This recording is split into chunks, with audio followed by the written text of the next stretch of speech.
It's high time to learn English. It's high time we learned English. Which one is correct? Dear viewers, welcome to Bornil Academy once again. In our everyday conversation, we always use the phrase "it's high time", but sometimes we're confused regarding the use of it. Should we use the past form of the verb after it, or should we use the present form of the verb after it?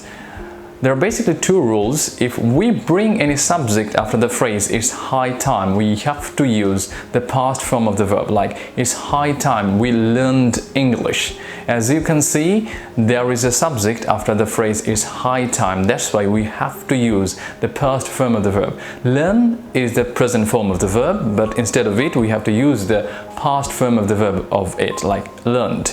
It's high time we learned English, or it's high time we went there. And if there is no subject after it, we have to use simply to plus verb after it, just like it's high time to learn English, it's high time to go there. If you notice, there is no subject after the phrase "it's high time".